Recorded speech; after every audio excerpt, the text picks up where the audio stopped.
I'm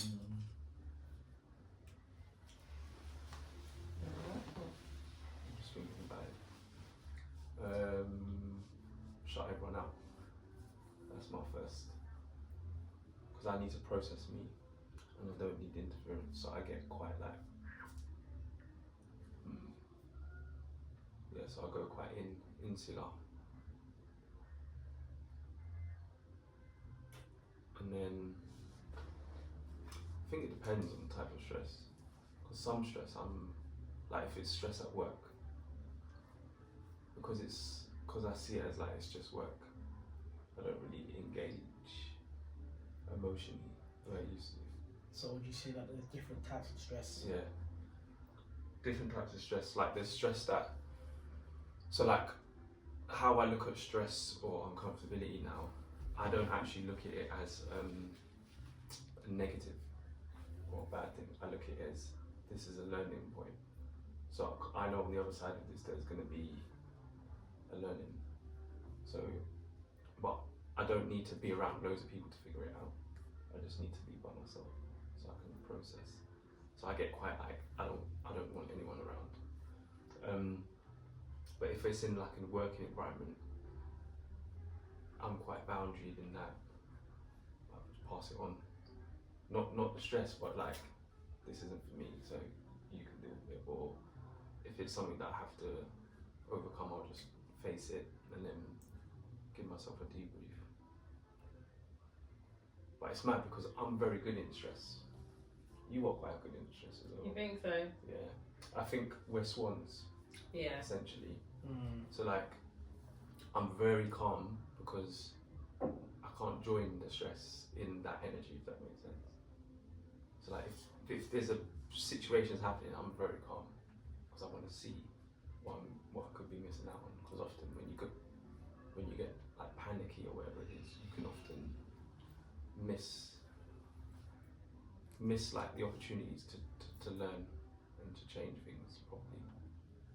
So I'm quite, but I think that's come from childhood because I've had to like sit in stress. Do you know what I mean? Sit in it, can't do nothing about it. So I've got I'm able to observe it. Nah. Yeah. I think where you said, oh, you're quite good in stress, and as you asked the question, and my brain went to, I think I go into solution. Like I don't shut down, but I will start to prioritize. But that's only recently, I think. I start to prioritize, and you'll find that that's when that happens, you're more likely not to get a response from me on things like WhatsApp or things like, do you know what I mean? I'll start shutting down. It's interesting though, because I notice in moments of stress, I will post more on Instagram. I will like that creative. I'll edit videos. I'll do all of that stuff, but I'll shut down from communicating with people, and I will probably communicate with like my co-director, and I will say, this is going on. I'll plan and take a few days off, like the following week. I'll say, look, I'm here right now, I need to take a few days off, or I'll know that my daughter's going away for the weekend, and I'll hold on until then. So I think I tend to work out like what I need, but I think that in the moment, my body, I start to feel things in my body. When it's happening, I feel straight away how I feel in my body. I recognise. So stomach feelings. The main one, yeah. Yeah, that can happen even when I'm not stressed though. But I think when I start to feel stomach and chest, that's when I know, okay, this is now starting to rise and starting to become a little bit more overwhelming in the body.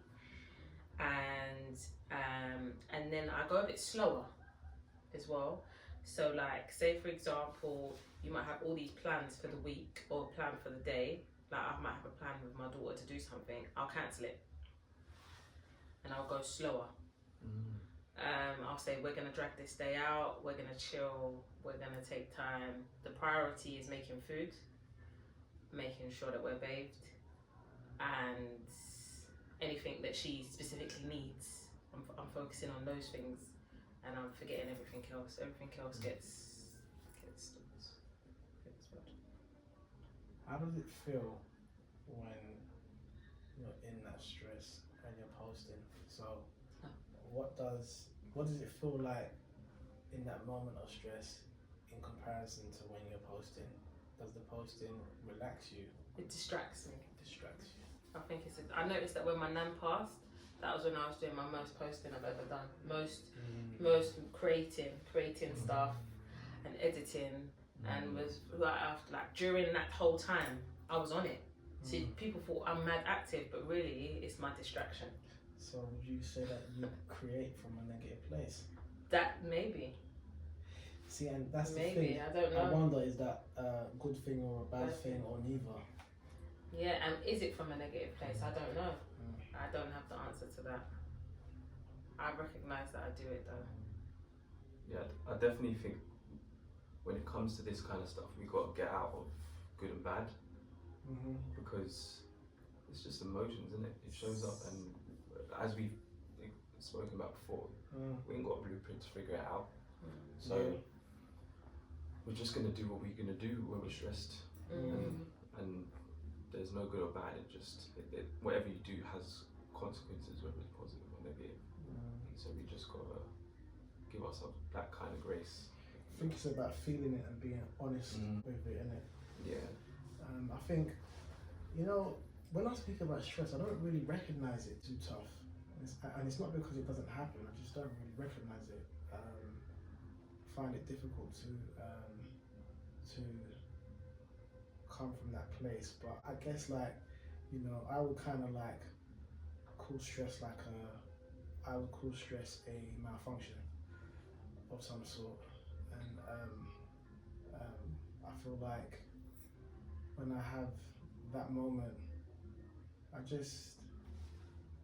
don't think that there's any other option but to give myself space to feel it and understand it. But ultimately, I just kind of sit in it for a certain amount of time and I express. Exactly that.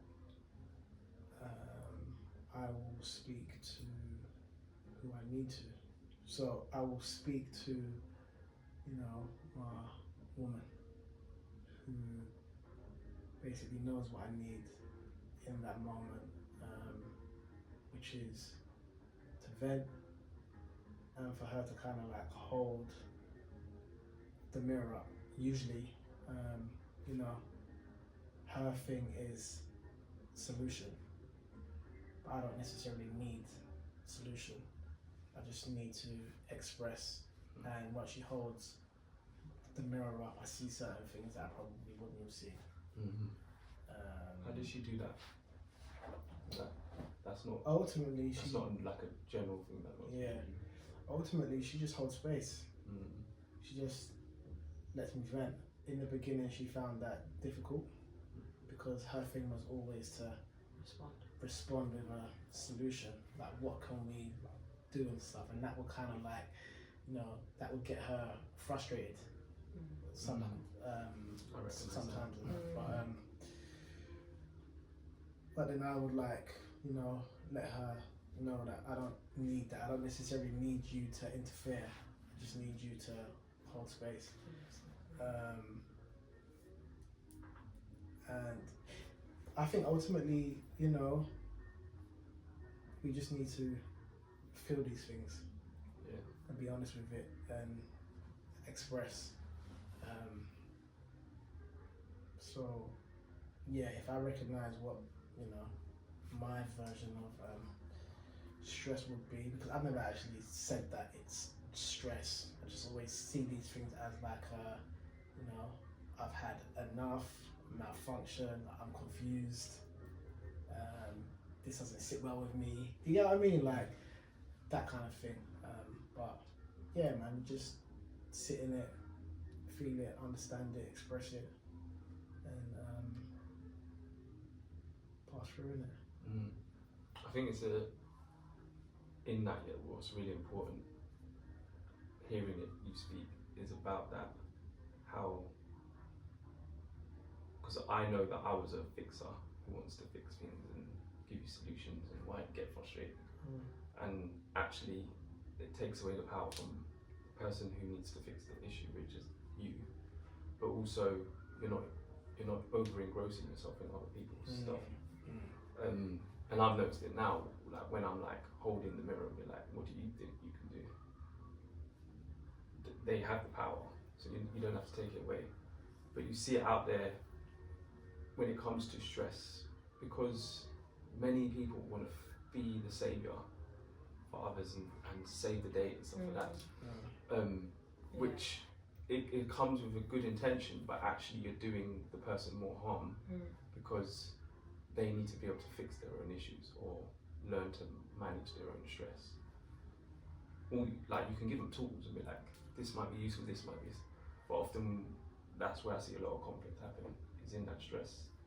And then it will get used against you. Be like, oh, I was there for you at this time, at this time. That's dangerous. And that's where the danger comes in, because we've been taught to support and like, especially in this society, it's very. Continue. But it's like, that's the other thing I've observed is here there is a sort of entitlement to help. And it's for not even for the right reasons. Yeah, like it's for the wrong you're like, reasons. help is not an entitlement. It's to make yourself feel better. It's a bonus. Do you get what I'm saying? Like, it's a bonus if you actually get the help when you're stressed or whatever's going on in your life. But we do have this thing where it's like, no one helped me, I did it by myself, or all this stuff. And it's like, well, you should be figuring it out by yourself. Yeah. But if you've got the village to support you, then that's a beautiful thing. It's an added bonus. But that's why you're here. You're in the path to learn, overcome. Do you know what I mean? But I've recognised that I was that kind of guy who wanted to fix things and got frustrated with others if they didn't take the help. But then I slowly realised that actually standing back and allowing people and showing the mirror is more impactful for me and them. Do you know what I mean? And yeah, that's been quite a lot to swallow, because that was about me, not about the individual in front. Yeah. It's been a journey for me, because I used to be this Miss Independent, do everything myself, not ask for any help. Then I've learned the power of asking and the importance of asking people for help, especially after I had my daughter. 100%. You're not meant to do this on your own, you're supposed to lean on people. But on that journey, I identified individuals who present as wanting to help. However, I recognize you're doing it from a place of it's not for you to, it's not like you're helping for me, but it's for you, it's to make yourself feel better. So then you do hear them, what they might end up saying what they might have done for you. Do you remember when I did this? Yeah, then it's like, so whoa, that's when that then causes people to then go back in their shell, because they're like, listen, I don't take help. So me asking, do you know what I mean, is a big thing. So all of that is it grinds my gears a little bit when you hear people mentioning, we don't do that. We don't do that. Whenever you help out of the goodness of your heart. You mentioned something so important though, and it is the idea of helping someone. So it's like, should you help someone from a place of wanting to, because you know the need, or do you help because they need you to? And I think it's interesting, because I would feel like the best place to help an individual from is from your heart. So, 100%. because if it's from there, you could never use it as I did this for you, because you know that you've done it for you. Do you get what I mean? And you know that can sound mad, like I didn't do this for you, I've done this for me. But if I do it for me, I can never use it against you. A person that, it's always about intent. Why do you want to help me? Yeah. I feel like you flipped my words, so that's interesting. Because I was Yeah. saying that some people do it for themselves, Yeah. but you're saying they do it for themselves when the intention is good. Yeah. But I was saying they do it for themselves when the intention is bad. Because And it doesn't necessarily It's have to. interesting. It doesn't necessarily have to come from a rotten place. Yeah. So I know, based on my experiences, that whatever it is that I want to do, I do because I want to. Because you see For the yourself. need, but Right, it's not for right. saviorism. There No. you go. That's what I Yeah. meant Yeah, by yeah, people do yeah. it for Yeah, yeah, saviorism yeah, to make them boost their Yeah, ego yeah, because yeah. they think I've done a Yeah. good deed rather than I'm meeting a need that I can see is. yeah, so you meet the need, but you remind yourself you have the ability to be kind. So I see it as like natural. So you have natural giving and unnatural giving. So the natural would be like I give to you, and it's not even thought about afterwards. I don't have a checklist of how many times I've supported you and when I lent you money and this and that. It's just I give, and I forget. But then the unnatural would be like I give and I make note of it. And some Because if people are there's- taking notes. No. Yeah. People take Notes. notes and receipts and all Yeah. of that. And all Yeah. that. Yeah. That's unnatural because it could be a survival thing or whatever it is experience, but you're doing it from a place of when there's an argument or a disagreement or something, I can prove myself. Whereas if you're doing it from the natural space, you do it and they remind you, like, oh, do you remember when I forgot about that, to be fair. Like, it's just natural. Do you know what I mean? Like, when you go, someone might have fallen down and you go and help them up. That's natural giving. You never see that person again. Natural giving. Like, but you don't need to shout about it. Look what I did today. Some people in the saviour space will go, I'm bringing this person up. But again, I think the online space has created some of that saviorism. And there's no real understanding, right? Because, for example, you, Jay, you will give, knowing that I don't need nothing from you because the universe is going to spin that back on me. Yeah. So that's where I'll get my reward. Do you get what I mean? It's understanding that I don't really need nothing from you because I know what my relationship is to this thing and what good I put out is the good that I will get back. I would be worried about, like, you know, doing good from a rotting place because I know that I'm not gonna receive because the intentions weren't pure and my heart weren't clean. But do you even do it thinking about what you're gonna get back at all? No, I don't generally. It depends though. Like for instance, if you're trying to help someone, it's not about me actually. It's the ripple effect. It's like if I can help this individual in this path, it's gonna ripple into. I don't even think about it coming back to me, but I know it will. Like I know the spiritual concept of give out, and then you'll get in. And You'll get in what you ultimately, give out. Do you know what I mean? ultimately it's about you kind of like putting out what you want to get back. If someone wants help, you know that if you was in that position, you may want help. So you give them help But because I that's do something that. that you would want. I do that.